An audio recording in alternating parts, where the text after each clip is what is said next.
Hello and welcome back to another Euro 2024 preview, review, whatever you want to call it. This is going to be the big one, as opposed to the kind of warm-up games that were discussed last week, I think.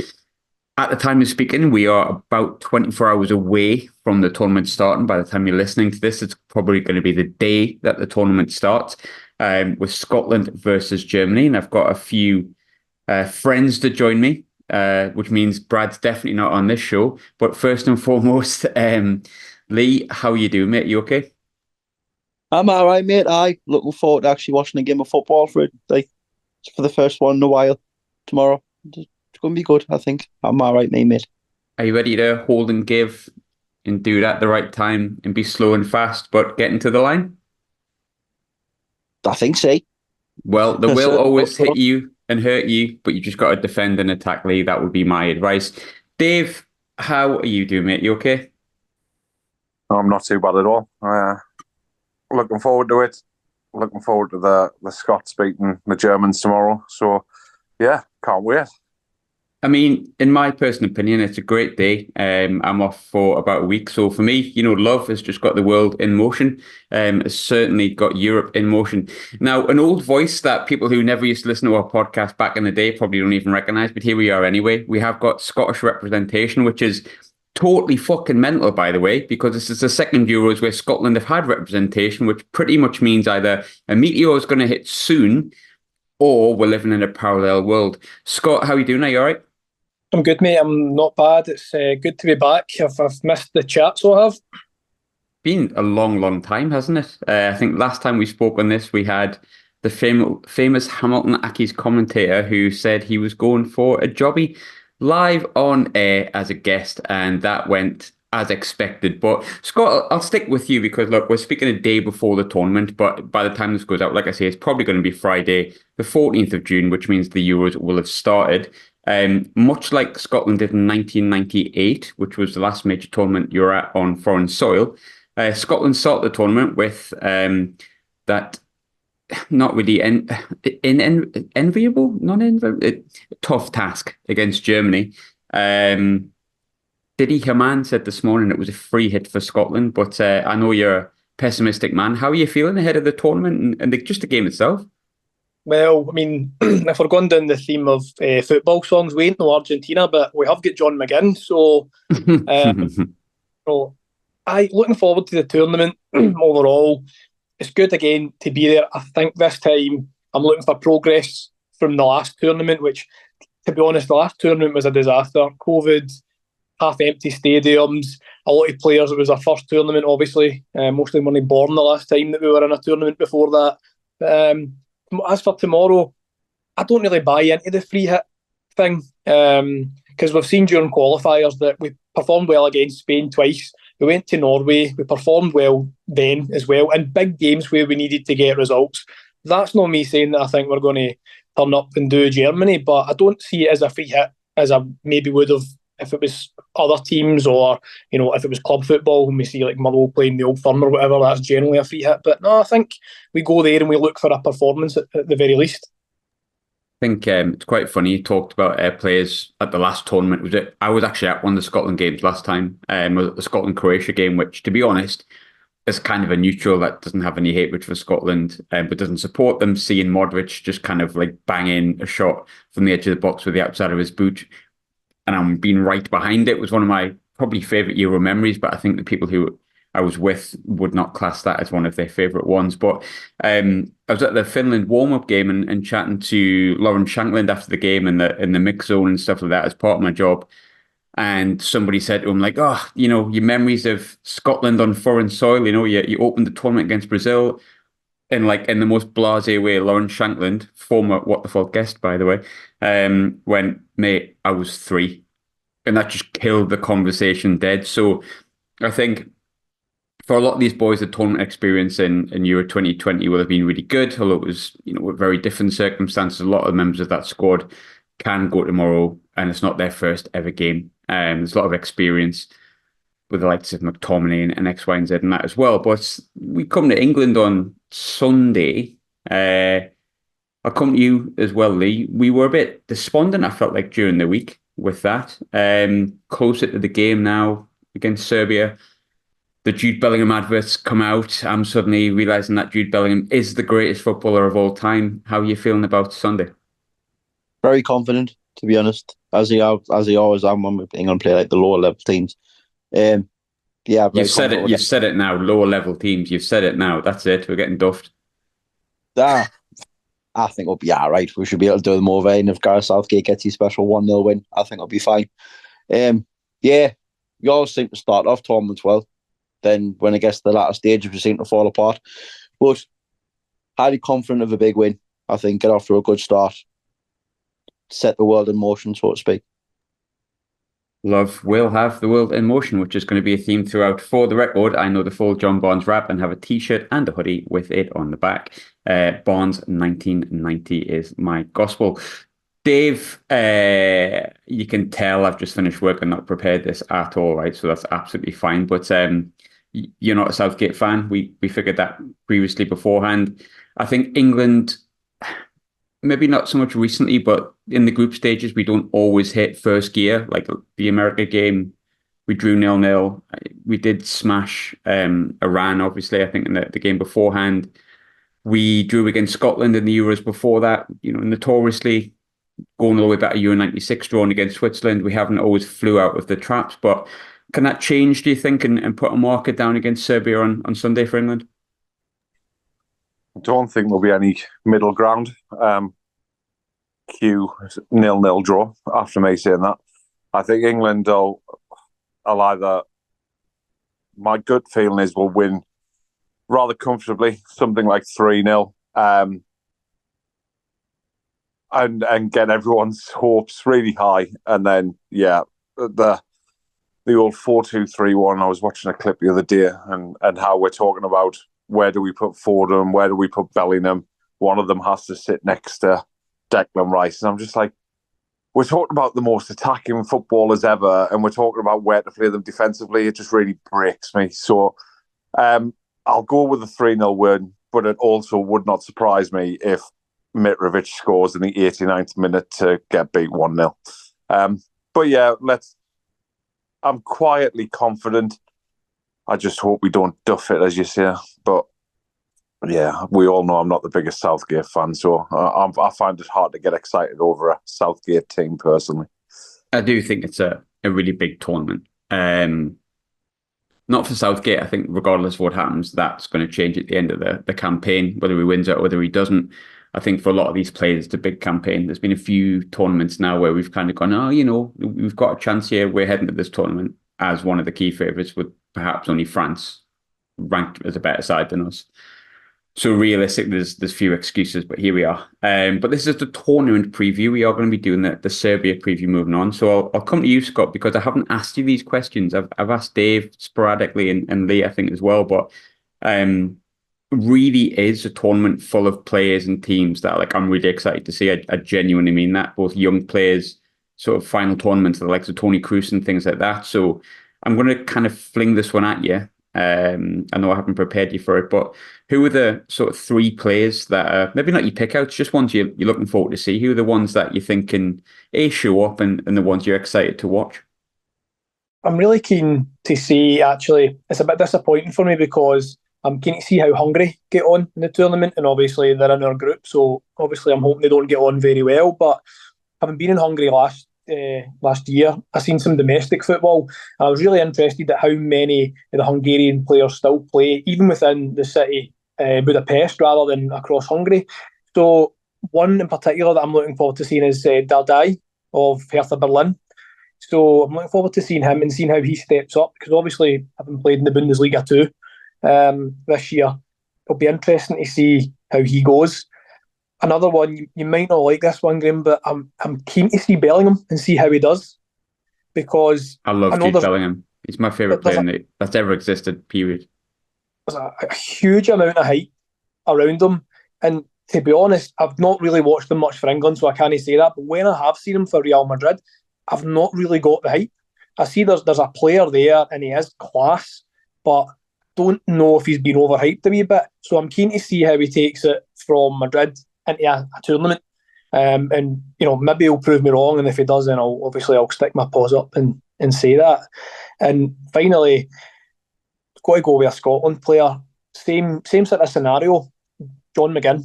This is John McGinn's time. I love John McGinn.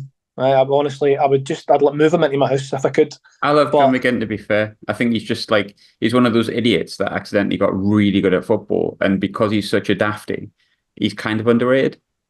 And I mean, he's so good, but he's still only my second favourite McGinn after his brother Paul, who obviously plays for Motherwell. But I think this is his time. He's had a good couple of seasons in the Premiership since Villa came back up. Obviously, he had a brilliant season again this season, qualifying for the Champions League. And for him, I just think he's at that stage where he needs to show at that level what he can do.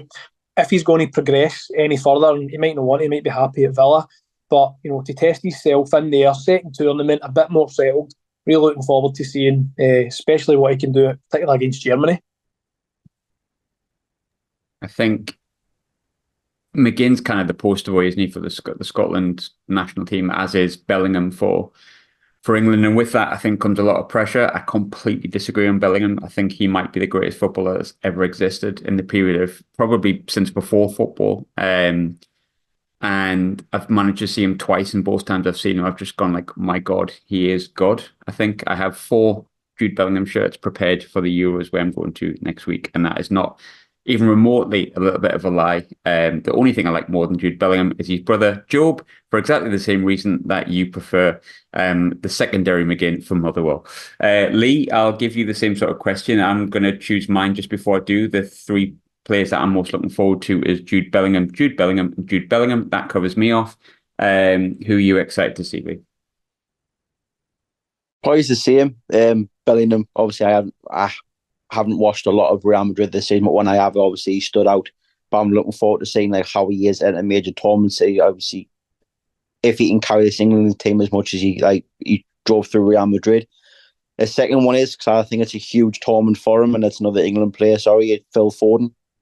So I think obviously the last few tournaments he hasn't really set the world alight. So I think this tournament, after the season he's had, he should be up there with the difference makers of this squad.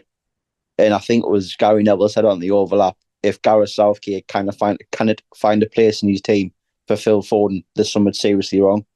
And the third one, it's probably a sentimental one because probably his last ever major tournament for Portugal is probably Ronaldo, to see how he does. Obviously, as you said, probably the last one he's ever going to do. In the year, imagine he'll do everything in that guy's power to push Portugal all the way to try and win it. Obviously, he didn't. He did canny the other night with his 2 goals. And for a guy that's the age of 30, is he 39, 37, something like that? Between that age, he's still banging goals. And He's 40. He's 40. What? He's 40. I wouldn't be surprised if he has a major say in Portugal going a long distance in the tournament. He's the 3rd favourite to be top scorer, which I think is just no matter what your thoughts are on Ronaldo, dearie me. And I think that's probably one thing that a lot of people haven't sort of clicked onto. I've clicked on more of the fact I won't see Toni Kroos after this. I don't think I'm going to see Cristiano Ronaldo at another major tournament after this. And I think, I think that's a really, really big one. And I think it's a really important thing to watch out for, because I think we've all seen what Ronaldo can produce when he wants to produce it, which is regular and on a regular basis. Dave, I'll kind of throw the same question at you. I know that we tend to have a like of kind of the unknown players, and there is a few players that I'm going to list that people should watch, which is just going to sound like I'm bragging about my football knowledge. But Dave, who are the 3 players that you're looking forward to seeing?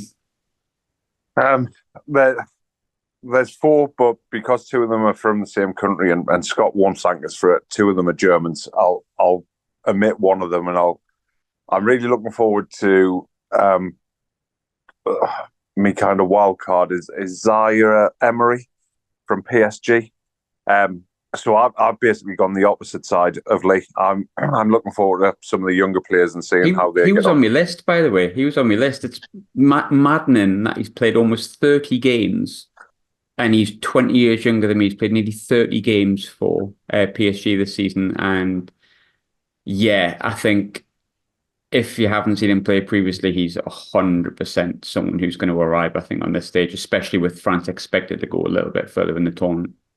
definitely. I mean, when you put in the fact that he's playing at Paris Saint-Germain, it's not as if we're loaning him out to someone else at the bottom end of the table. And by all accounts, he's actually been standing out in games as well, which is fairly impressive.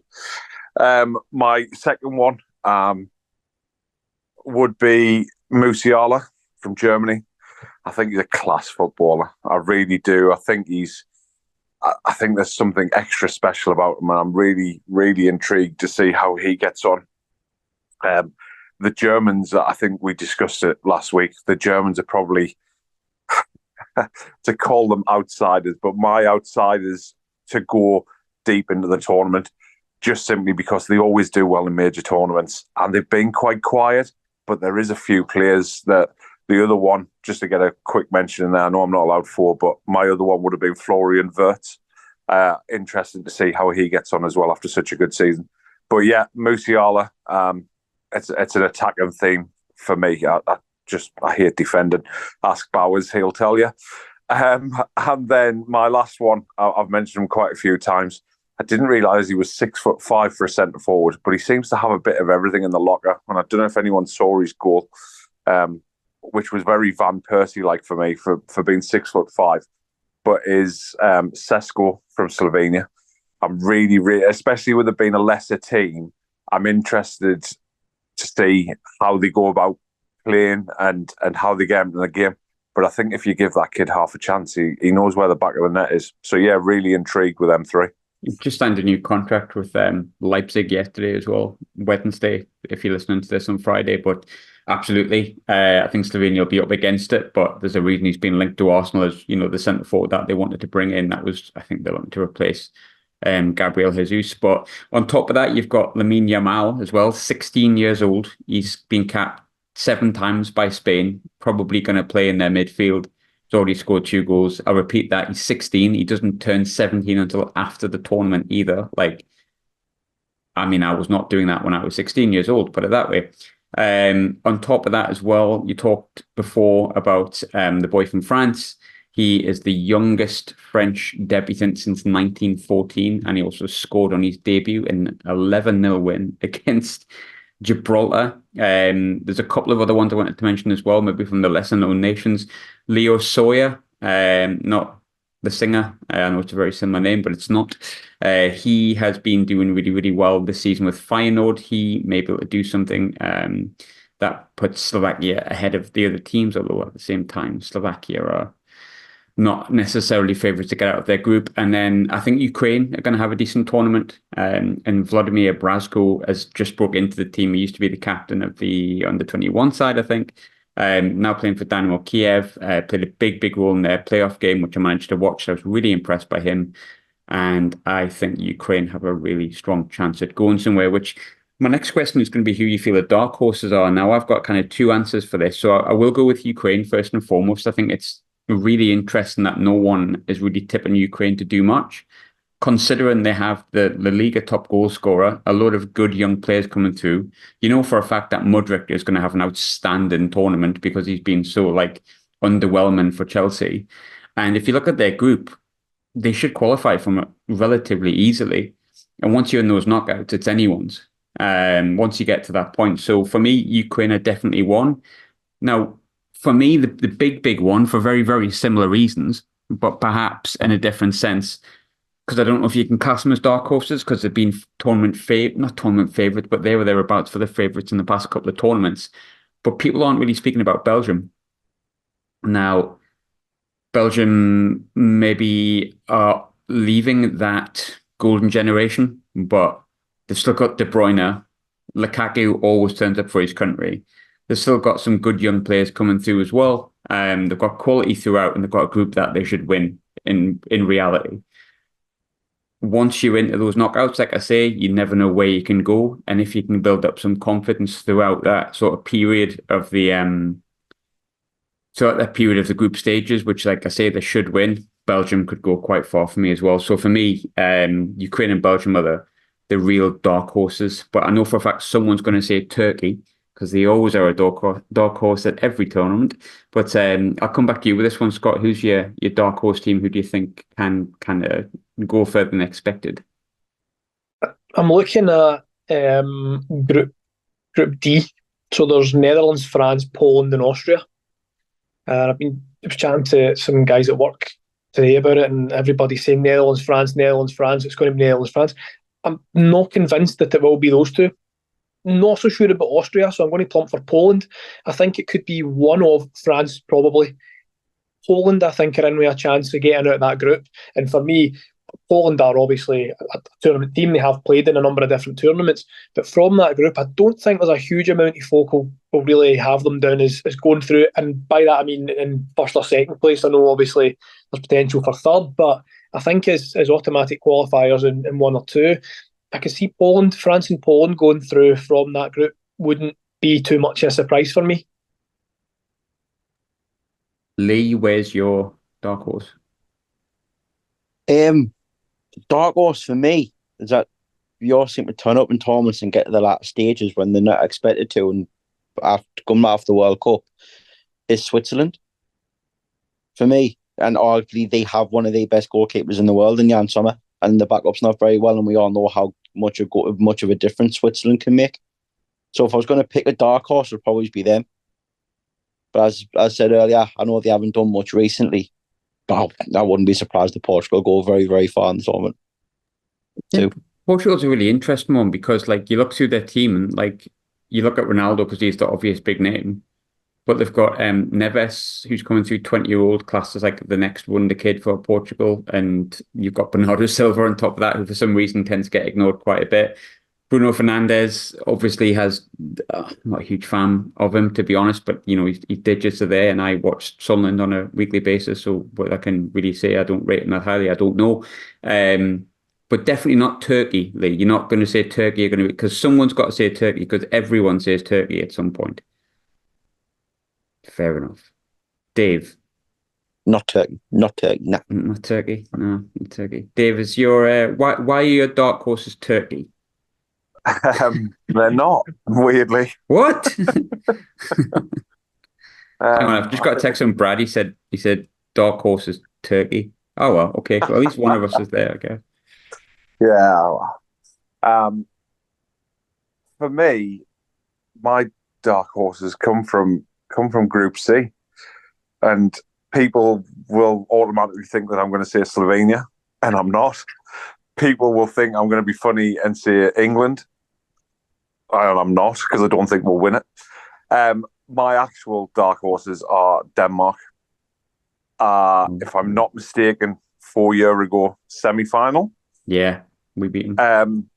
Yeah, they've got a really eclectic mix of footballers and some players with some really, really decorated careers, really, who've been there, done it, and got it. And then there's a few kids coming in and out.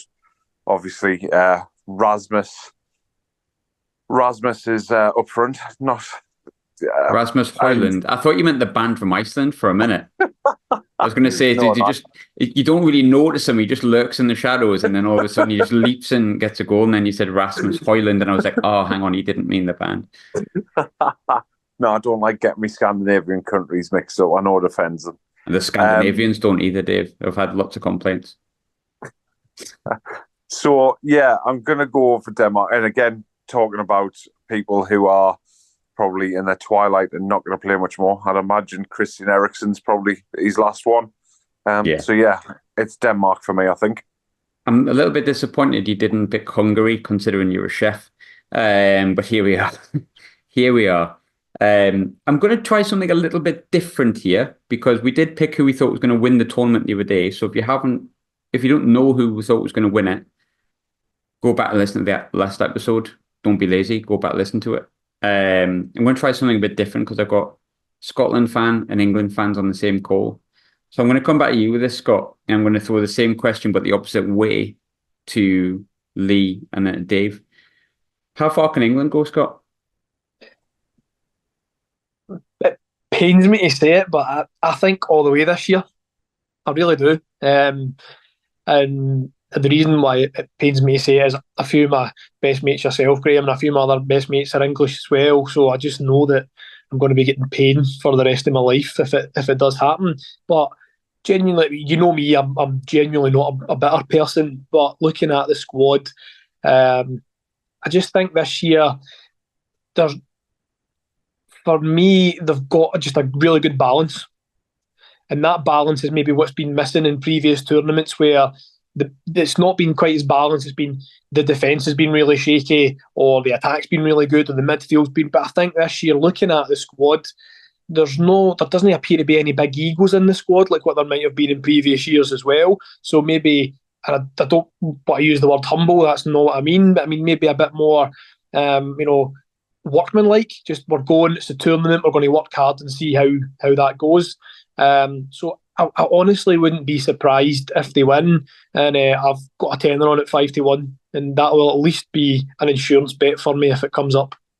I did want to ask because, like, I think we've spoke before on podcasts that we've done recently, and we've said like we know how good the team is, and we feel like even if we get like a big injury, most of those positions are covered by another world-class player. But I'm also aware that a lot of the time we get, you can get the arrogant Englishman thing. I'm aware of that, especially living in Glasgow. I get that quite a bit. But are we as good as we think we are, at least on paper? I think if England click, then they will be. I think so. I think they've got a good mixture of players who they have that difference. Some can work hard, and they have that mixture of some who can make things happen. On the ball, we can make things happen. We can go. Harry Kane's in another good season. Again, it wasn't that great for him personally, trophy-wise, but still a good return. I think a lot of the players that you have now really complement each other. I think the biggest thing will probably be, and obviously we've alluded to it here, is what Southgate does with these players.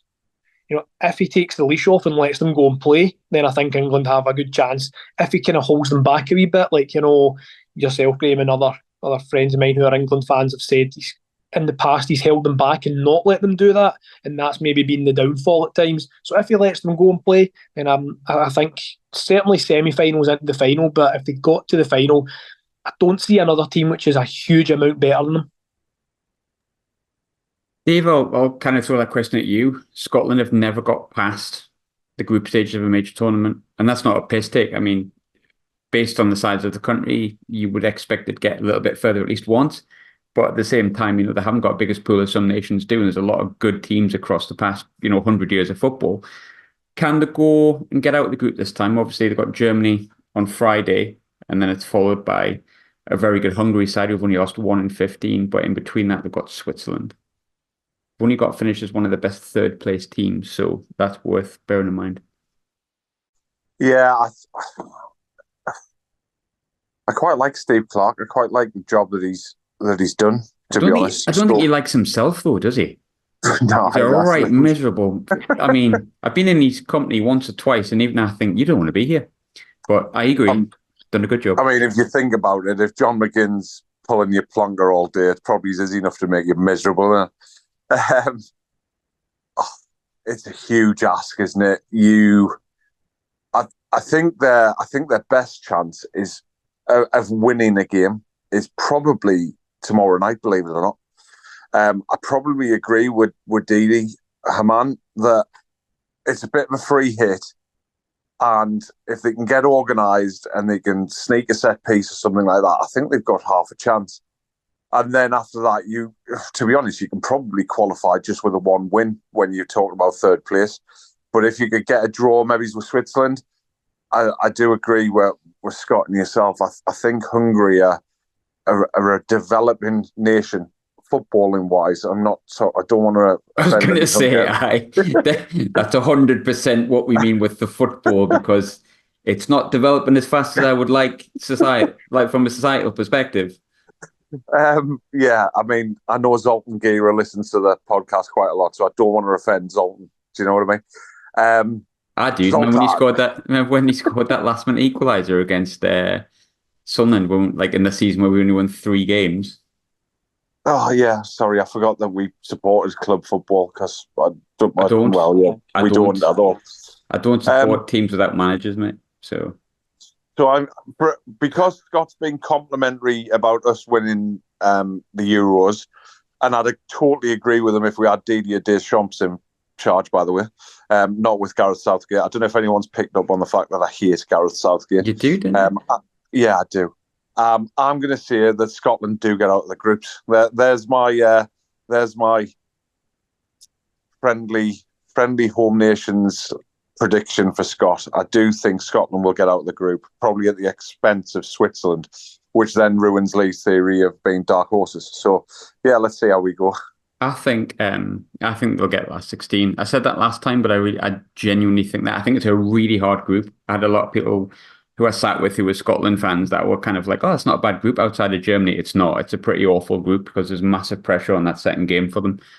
But I spoke to Declan Gallagher, formerly of Motherwell, a few weeks ago, and he said, look, in that dressing room, the reason that we started qualifying for tournaments is the level of experience that's within the ranks. Lee, I'll leave the last word with you. Where does Scotland get through the last 16? And I think I asked you this the other day, but do England win it?